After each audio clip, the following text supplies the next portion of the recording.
Did God save Donald Trump? Shortly after the former president narrowly avoided almost certain death from a would-be assassin's bullet, his supporters proclaimed that God had intervened to save him. But God spared his life. I have no doubt that God lowered a shield of protection over President Trump.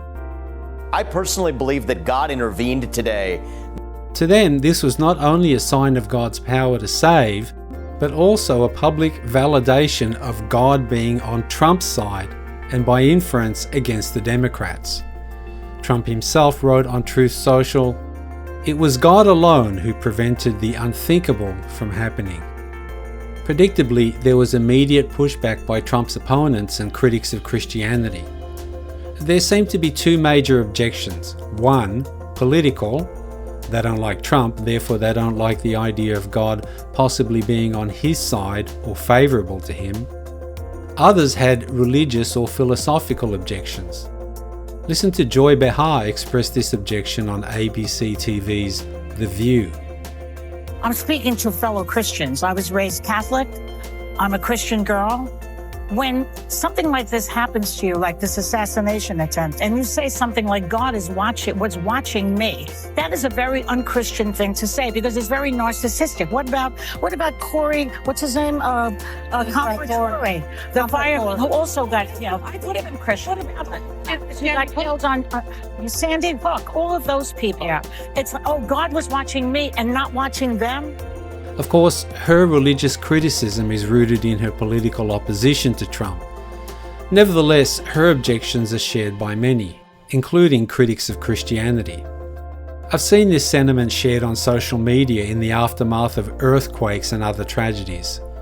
Someone miraculously survives, people publicly thank God for intervening, and the critics come out with comments like, "If God saved that person, why didn't he save the others?" Or, "If God could save people like that, then why didn't he prevent the Holocaust?" I think you'd have to be in absolute denial to believe that Trump's escape was not at the least remarkable. The entire scene appeared as if it were choreographed to show something special to the world. Shots begin to ring out, Trump holds his hand to his ear and ducks behind the podium, the crowd ducks down, security springs into action. Trump rises to his feet and with bloodied ear and face fist pumps the crowd defiantly, shouting, "Fight, fight, fight." All this caught on live camera for the world to see and leaving us with images that will be remembered for a long time. So was this just good luck, or did God actually intervene to save him? Well, the Bible is loaded with examples of God actively intervening to save people from death. While in the lion's den, Daniel was saved from being devoured because God sent his angel to shut the lions' mouths.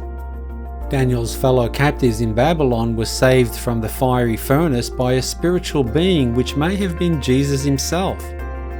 God saved Jonah from drowning in the ocean by sending a great fish to swallow him and later instructing it to vomit him onto dry land. God sent angels to virtually drag Lot and his family out of Sodom before he destroyed the city with fire and brimstone. We know also that many Christians have been praying for Trump and that God is faithful to answer prayer. So there's no doubt in my mind that this was a miraculous intervention by God to save his life. Regardless of political persuasion, we should be very grateful for that. And I don't think most people who are saved by divine intervention are being narcissistic or unchristian in giving God thanks and credit for saving them, as Joy Behar suggested. But what about some critics' argument that if there really is a saving God, why didn't he save Corey Comperatore, the man who died, as well as those who were injured? Well, only God really knows the answer to that. And we can be assured that he always has good reasons. But if you refuse to acknowledge any divine involvement, what have you got left? Everything is random. It's all luck or bad luck, and nothing makes sense. And what comfort would that be to Corey Comperatore's family? Actually, he was a dedicated Christian, so they can be sure that he's in the presence of God right now, rather than having disappeared into non-existence. God is in control of our lives when we are born and when it's time to pass on to the next life. Job 14:5. A man's days are numbered. You know the number of his months. He cannot live longer than the time you have. Why this varies from person to person is something only God knows. But it would be safe to say that those he saves from death simply haven't finished what God has sent them here to do, or haven't learned what they're supposed to learn. And many a person who has had a brush with death comes out of the experience with a renewed sense of purpose in life. In Trump's case, does this mean that he's God's anointed to win the next election? Possibly. I can see plenty of reasons why he would be the better choice for America and for the rest of the world. And I can also see some negatives as well, but that's a discussion for another day. It's obvious that it wasn't God's time for Trump to depart from this world, and that God wants him to continue here for whatever his good reasons are.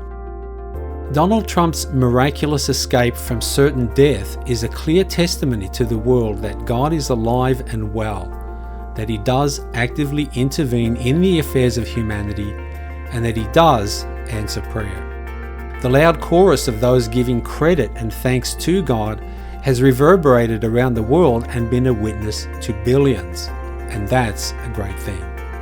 So if you're a Christian, let this be an encouragement to your faith. And if you're not a believer, take this as a sign that you should start believing today.